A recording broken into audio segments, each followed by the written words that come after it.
EVM ಬದಲು ಈಗ ballot paper ಬಳಕೆ ವಿಚಾರ ಬರ್ತಾ ಇರುವಂತದ್ದು. ಬೆಂಗಳೂರಿನಲ್ಲಿ ಡಿಸಿಎಂ ಡಿಕೆ ಶಿವಕುಮಾರ್ ಈ ಬಗ್ಗೆ ಈಗ ಮಾತನಾಡಿರುವಂತದ್ದು. ಹಾಗಿದ್ರೆ ಡಿಸಿಎಂ ಡಿಕೆ ಶಿವಕುಮಾರ್ ಅವರು ಏನ್ ಮಾತನಾಡಿದ್ದಾರೆ ಬನ್ನಿ ನೋಡ್ಕೊಂಡು ಬರೋಣ. ಇವಿಎಂ ಬದಲು ಬ್ಯಾಲೆಟ್ ಪೇಪರ್ ಬಳಕೆ ವಿಚಾರವಾಗಿ ಈಗ ಬೆಂಗಳೂರಿನಲ್ಲಿ ಡಿಸಿಎಂ ಡಿಕೆ ಶಿವಕುಮಾರ್ ಅವರು ಪ್ರತಿಕ್ರಿಯೆಯನ್ನ ನೀಡಿರುವಂತದ್ದು.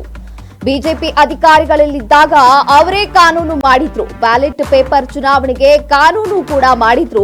ಎಲೆಕ್ಷನ್ ಕಮಿಷನ್ ಇದಕ್ಕೆ ಅವಕಾಶ ಇದೆ. ಸ್ಥಳೀಯ ಎಲೆಕ್ಷನ್ ನಲ್ಲಿ ಬ್ಯಾಲೆಟ್ ಪೇಪರ್ ಬಳಸಿದ್ರೆ ಏನ್ ತಪ್ಪು ಇಲ್ಲ. ಕಾನೂನು ಸಚಿವರು ಪ್ರಸ್ತಾವನೆ ಸಲ್ಲಿಸಿದ್ದಾರೆ. ಚುನಾವಣಾ ಆಯೋಗ ಒಪ್ಪಿದ್ರೆ ಅದರಂತೆ ನಡೀತೇವೆ. ಬೆಂಗಳೂರಿನಲ್ಲಿ ಡಿಸಿಎಂ ಡಿಕೆ ಶಿವಕುಮಾರ್ ಈಗ ಹೇಳಿಕೆಯನ್ನ ನೀಡಿರುವಂತದ್ದು. ಚುನಾವಣಾ ಆಯೋಗ ಒಪ್ಪಿದ್ರೆ ಅದರಂತೆ ನಾವು ನಡೀತೇವೆ ಅಂತ ಬೆಂಗಳೂರಿನಲ್ಲಿ ಡಿಸಿಎಂ ಡಿಕೆ ಶಿವಕುಮಾರ್ ಅವರು ಈಗ ಹೇಳಿಕೆಯನ್ನ ನೀಡಿರುವಂತದ್ದು.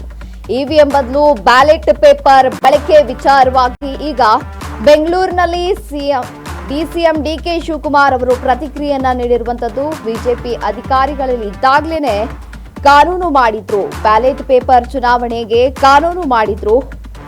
ಸ್ಥಳೀಯ ಎಲೆಕ್ಷನ್ ನಲ್ಲಿ ಬ್ಯಾಲೆಟ್ ಪೇಪರ್ ಬಳಸಿದ್ರೆ ತಪ್ಪೇನೂ ಇಲ್ಲ ಅಂತ ಈಗ ಡಿಕೆ ಶಿವಕುಮಾರ್ ಅವರು ಮಾತನಾಡಿದ್ದಾರೆ. ಕಾನೂನು ಸಚಿವರು ಪ್ರಸ್ತಾವನೆ ಸಲ್ಲಿಸಿದ್ದಾರೆ. ಚುನಾವಣೆ ಆಯೋಗ ತಪ್ಪಿದ್ರೆ ಅದರಂತೆ ನಾವು ನಡೀತಾ ಇದ್ದೀವಿ ಅಂತ ಬೆಂಗಳೂರಿನಲ್ಲಿ ಡಿಸಿಎಂ ಡಿಕೆ ಶಿವಕುಮಾರ್ ಅವರು ಈಗ ಈ ಬಗ್ಗೆ ಮಾತನಾಡಿರುವಂತದ್ದು. ಅವರೇ ಬ್ಯಾಲೆಟ್ ಅಲ್ಲೂ ಕೂಡ ಮಾಡಕ್ಕೆ ಅವಕಾಶ ಮಾಡಬೇಕು ಅಂತ ಹೇಳಿ ಅವರೇ ಕಾನೂನನ್ನು ಕೂಡ ಅವರು ಮಾಡಿದ್ರು.